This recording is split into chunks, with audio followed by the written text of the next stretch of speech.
Protesters were back out this morning demanding in-person summer school with Detroit Public Schools to end. Hear what the protesters had to say. And relief round 2. Americans could be looking at another stimulus check as Republicans on Capitol Hill get ready to release their new plan today. And we're ready to play ball at Comerica Park. After 3 months of waiting, Tigers' home opener is finally here. But of course, today's excitement is anything but ordinary. Good afternoon, everyone. Thank you for joining us right here on clickondetroit.com. We are looking at a hot and humid day in Metro Detroit and the possibility of some storms later, which could impact the game. Let's get to meteorologist Brandon Rue out at the Front Porch Studio with a look at the forecast as we prepare for later today and tonight. Yes, the much anticipated home opener for your Detroit Tigers. I'm here live in Grosse Pointe Woods when the sun busts out. Feels like 95 degrees, but the clouds have been keeping temps at bay. Bless you boys for scheduling a night game and not a day game for the home opener. Temperatures are in the lower 80s in all 4 zones. We have west-southwest winds that are anywhere from 5 to 15 miles an hour. Look at the 4Live radar shot, and you can see a cold front back over Milwaukee, Wisconsin that we are tracking very closely. Out ahead of it, we do have already a couple of showers out there. Temp of 83 will quickly bump up to the upper 80s with a little sun. And between now and about 7 p.m., eyes to the skies as we do have a risk for severe weather. And again, that's primarily during the afternoon. Rhonda will take a look of the impact possibly to the start of the game tonight coming up.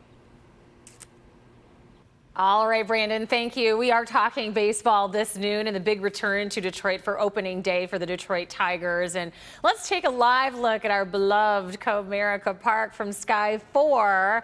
And of course, if this were a typical opening day, we would see people everywhere in and around the park. But of course, this summer is completely different. There are no fans packing the bars and parking lots and all the parties that take place for the game today. The Tigers will be facing the Kansas City Royals without fans in the stands. The pitch is just after 7, so we'll support them by watching on TV. Meantime, Detroit Police Chief James Craig plans to meet with the news media within the hour to discuss an overnight shooting involving a Detroit police officer. It happened around 11 o'clock last night in Wyoming near Plymouth Road on the city's west side. The officer was not injured. 27-year-old man was shot by the officer, and that man is hospitalized in stable condition. Police say that a weapon was recovered at the scene. We will have more on Chief Craig's comments on Local 4 newscasts later today. And of course, as always, on clickondetroit.com and our mobile app. Detroit police continue to investigate the discovery of a body. This body was found inside of a parked SUV on the west side. The body of a woman was found on Sunday evening inside of this vehicle parked on Wabash near Michigan Avenue and Rosa Parks. The woman had not been identified. Work continues to learn her identity and also the cause of her death. Investigators say it appears that the body had been inside of that SUV for at least a couple of days. Now to the very latest on the coronavirus here in Michigan. We are expecting to receive new case totals for a single day in the next couple of hours today. But so far here in Michigan, the state is reporting a total of 1,041 COVID-19 cases and 0 additional deaths over the past 24 hours. Now that case number does seem high for a single day, but there was apparently a communication issue over the weekend where some of those cases reported on Sunday were actually should have been reported on Saturday. But over the weekend, the state did post recovery totals with a total of 57,502 recoveries, which is an increase of more than 2,300 recoveries since last week's total. Protesters against Detroit's in-person summer school were back out this morning, this time outside of Renaissance High School on Detroit's west side. Classes did resume today, but Sunday was a deadline for students to get tested for COVID-19. More than 600 students are taking summer classes, and of the results released so far, only 2 students have tested positive, and that is from 2 different schools, and they are self-quarantining. Last night, representatives from the organization By Any Means Necessary filed a motion to get the classes shut down. They say that it's simply not safe in their belief for the kids to return to school. I think the reality is that school districts, local officials, they're going to have a really hard time trying to get teachers and parents and students to go back into these buildings.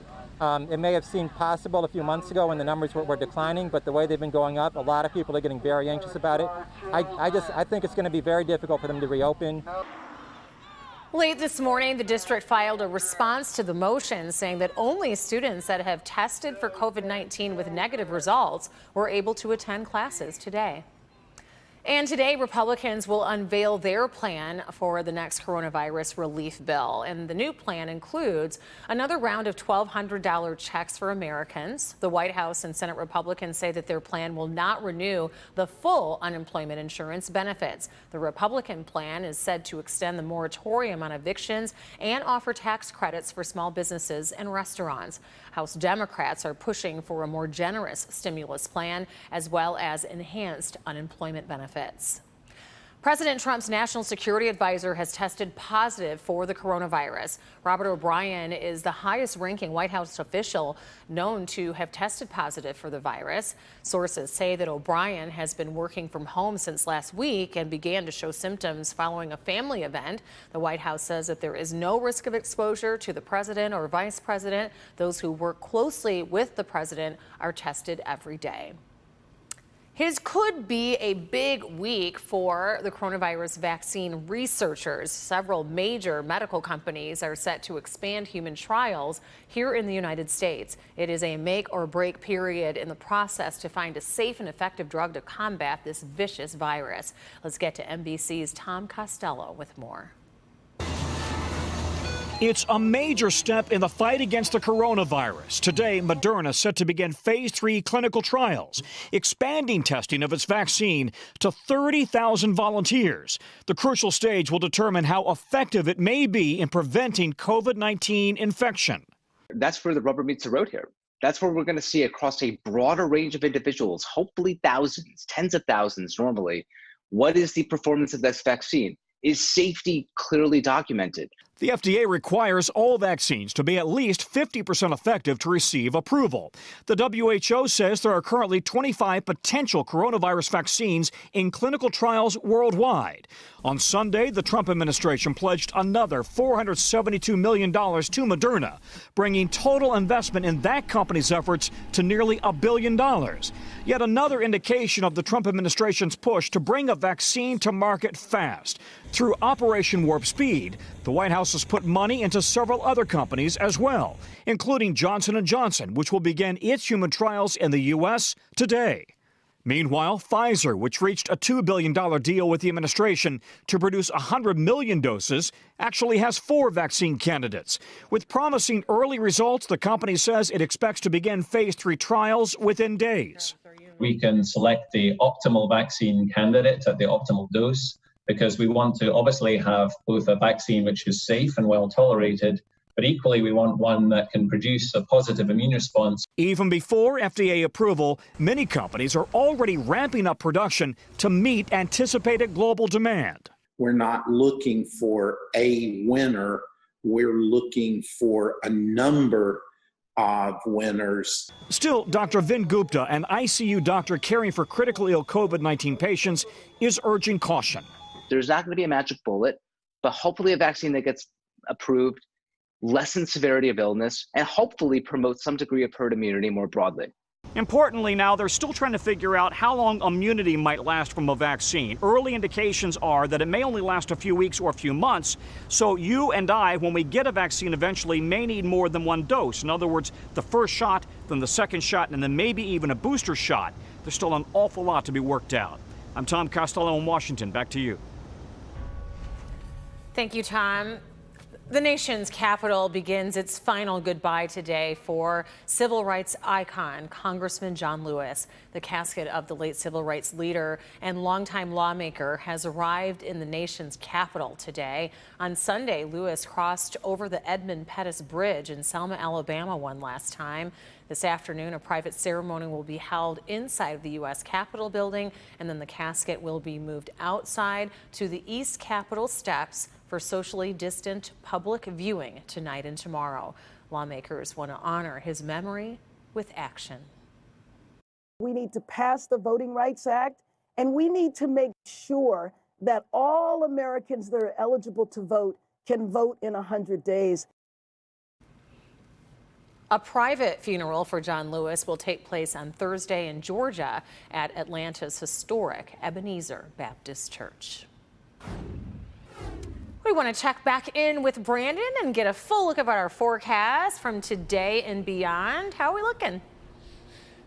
Well, we're looking at a little bit of everything around, Rhonda. I've got some patches of blue, some really dark, ominous clouds, and some stratus clouds just blanketing parts of the sky. So let's get right to it and see how the weather and our storm chances could be impacting the first pitch of our home opener.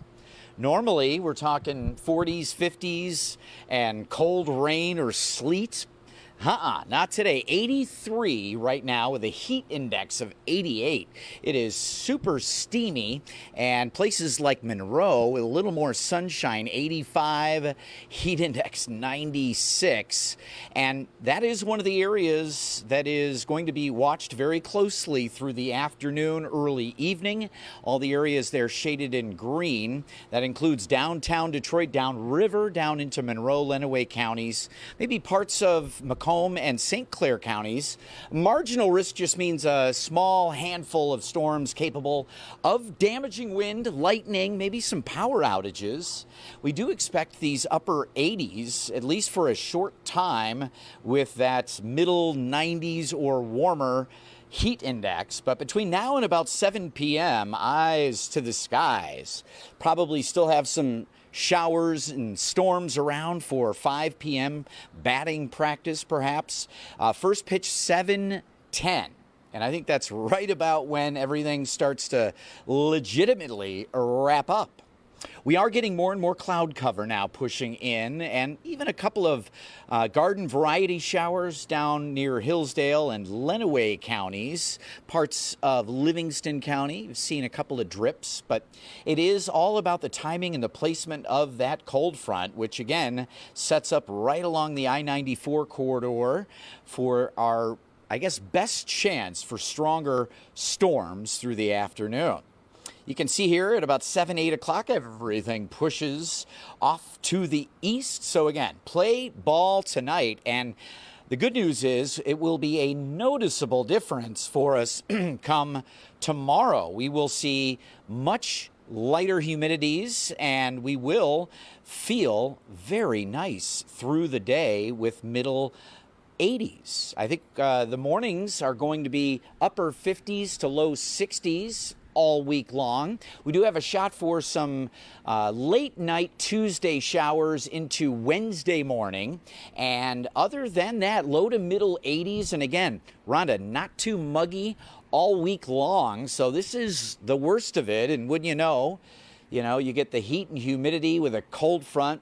It is the recipe for at least a small handful of storms that will flare up and could cause some problems before first pitch. Play ball. Well, let's hope we can get it out of there so we can start the game on time. Thank you, Brandon, and go Tigers. Thanks for being with us for Local 4 News at noon, everybody. You boys. We hope you'll join us again for Local 4 News at 4, 5, and 6, and always right here on ClickOnDetroit.com 24 hours a day. Have a great day.